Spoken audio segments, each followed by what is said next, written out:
So that's another question. Again, how do we define where instruments that are going nowhere with dynamic, meaning is how do I explain this? From page 10 to page 11, only 6 instruments survive, if I can call it that.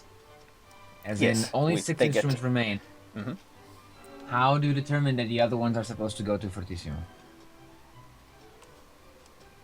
Well, their own parts should, for a start.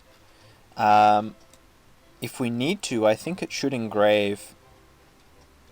I don't know that it will French a bar if it's with rest, but it's not the defined whole bar rest. That means just ignore this.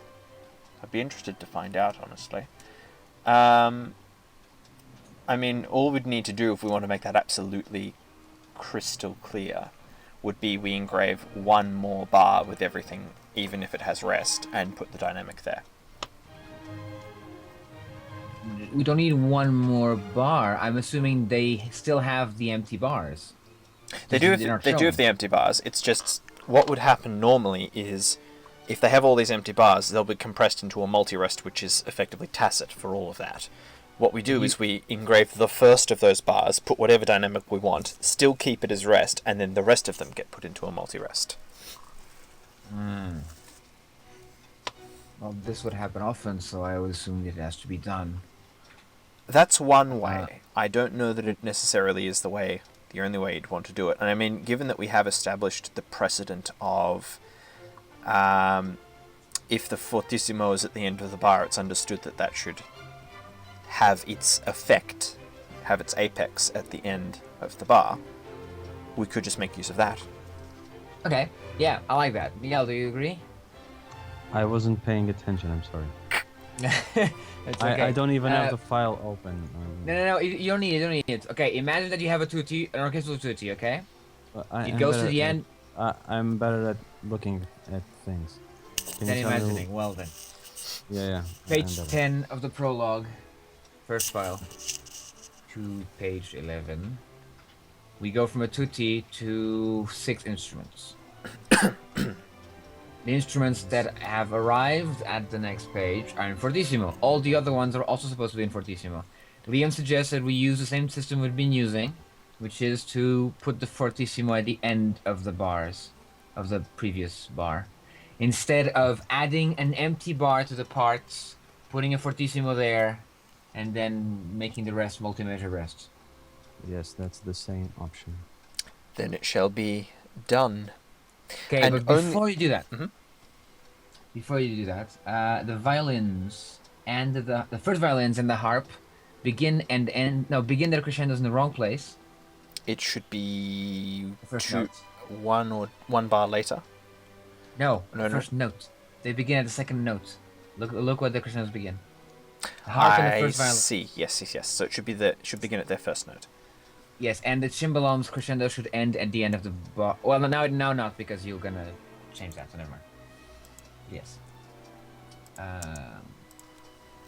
And some of these, like, rather than rely on the precedent we've set, we can put fortissimo on the last of their notes, because it's such an infinitesimally short time at the end. It'll mean the same. Of course, Yes. So it's only the instruments that are holding long notes that it's going to be an issue for.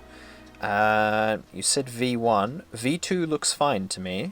Yeah. V1 and harp.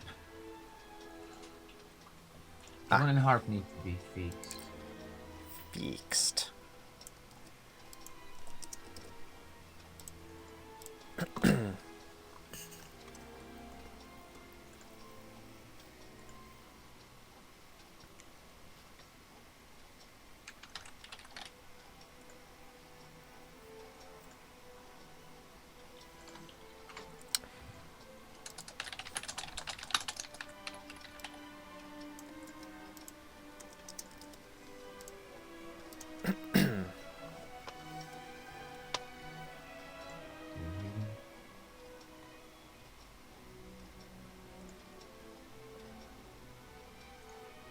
What's this noise I hear outside? Not sure. That's done. Alright, and then everything is to fortissimo, I take it. Yes. Well, not everything. Not the ones that are gonna go for the next bar. So you do not give fortissimos to the flutes, to the piccolo. Okay, so anything that has a note in 116 requires no fortissimo, as it is, simply because it's continuous. Unless you want to give the piccolo a fortissimo, just not to put the fortissimo in the empty bar. Yeah, I can just put the fortissimo in 116. That'll work. Well, okay. No reason not to. Yeah. Indeed.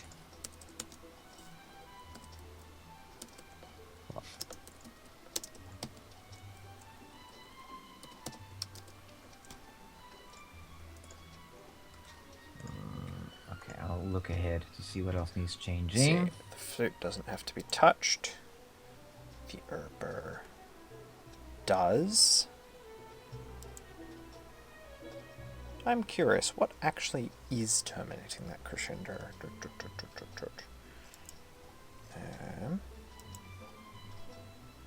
Right, it is the multi-rests. Okay.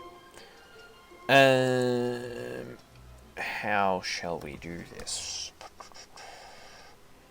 That's dot at minimum. I will divide it by 3. Do it that way. Which means now this is a crotchet.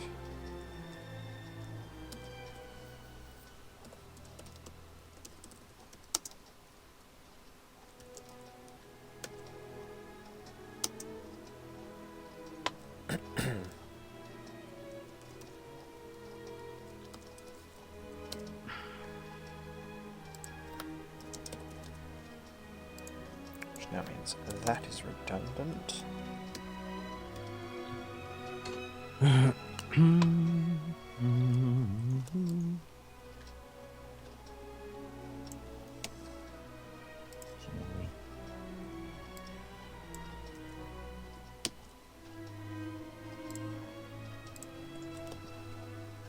Open the text files that contain everything we could change, glossary stuff, and spacing issues to fix. As a reminder, I've added the text file that says spacing issues to fix, which is rehearsal marks, moods, and tempo indications should be a bit higher above the staves and the notes. Librettic parentheticals need to be evenly vertically spaced. Slurs are too close to hairpins, and arco indications should appear below tutti. So far, that's all I got. I must say that I will look over those in final layout. I was expecting to. Anyway. Yes. I saw another issue. Did you actually get to see the first page of file 7? Now that I added the rehearsal mark, it's an essay in comedy, in Lilypond comedy. What, Act 1? Act 1, file 7, Majora's Eye. The positioning of everything, you know. Notice the position of the rehearsal mark, the text, the number 1 for the oboe, and the actual tempo mark. Oh dear.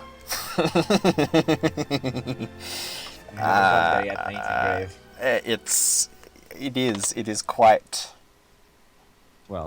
particular. Yeah. Particular. That's a nice way of putting it.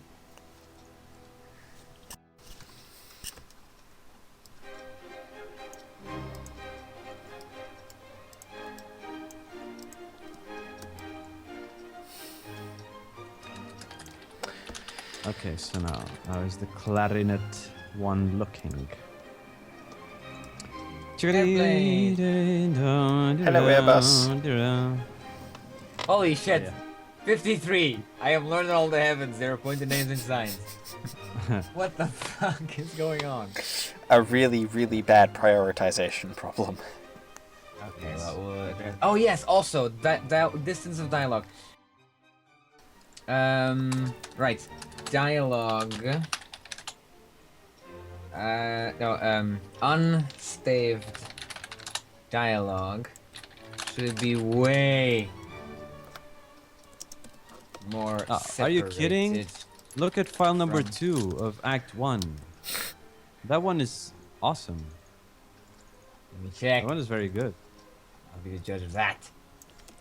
Because that one was close to final when I left it. I actually tried to make a final layout. Oh, how naive of me. Of that one. I would Nothing is ever final, merely abandoned.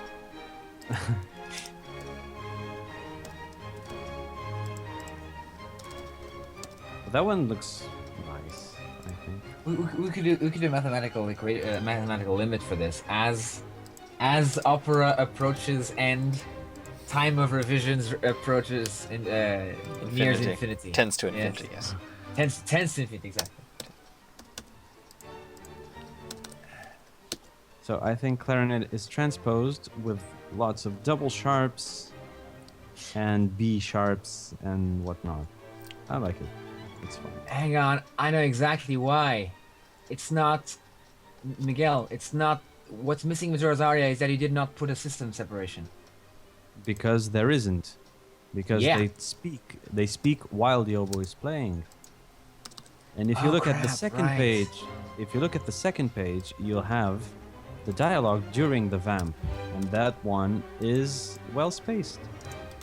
If you actually look at it, yes, in page 10, Act 1, File 2. Oh, File 2. Yes, it's the second page of that file, and you have the rehearsal number, the tempo marking, and the dialogue in perfect Yes, in perfect coexistence. whatever it is. Correct. Yes. I'm a bit. Yes, please do say. Rusty with English. Okay, I do need to say this. There could be a bit more space between the vamp a tempo thing and the dialogue, but the most important thing is not that. Is that I find reading that dialogue a bit confusing in the sense that the names of the characters are closer to the text above them than to the text below them. Is that true? Yes. Oh fuck. Yes. I don't know why that happens, but that can be changed. Yes.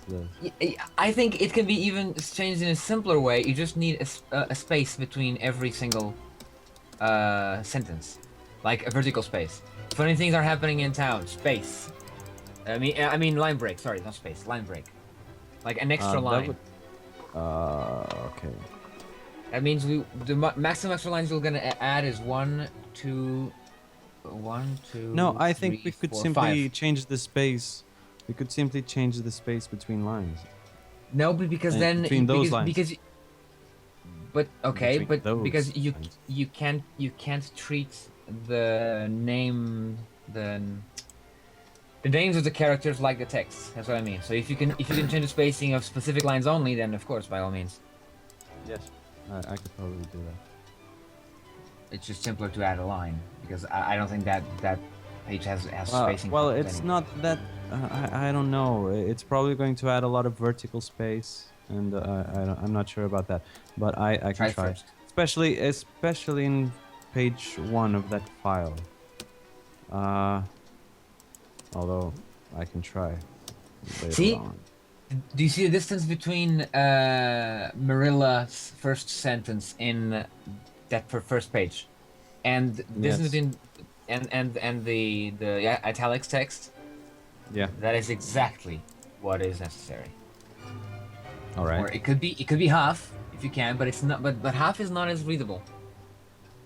And yes, it will add vertical space. It will add vertical space, but I think it's actually important. Between Enter a Masked Cafe and Marilla, there are 2 empty lines. It's funny. 2? Yes. There are 2 empty lines.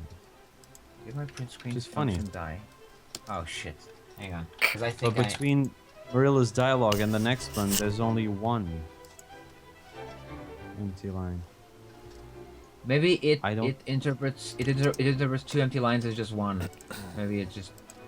Well, I think I just did 2 empty lines for this because it looked better. I don't know. I'm not sure. The distance between the distance between Marilla's first line and Cafe Hush's Marilla. So Andrew's worried sick and Cafe Hush's Marilla. That is important. That is ideal. I mean, it's perfectly readable. So that has to happen for everybody else. Even if it adds vertical spacing, I don't think it'll add too much that it'll make the page unreadable. All right. And when Liam and I get to that, we will be correcting some of the text because we did the final libretto revisions already. Okay. So it's okay. It's our job now. It's your Liam? job. Yes. Yes. Are you done? Just about. Okay. Oh, I'm out of battery. Ah, crap! I left my charger upstairs. Hang on, I'll be right back. All right.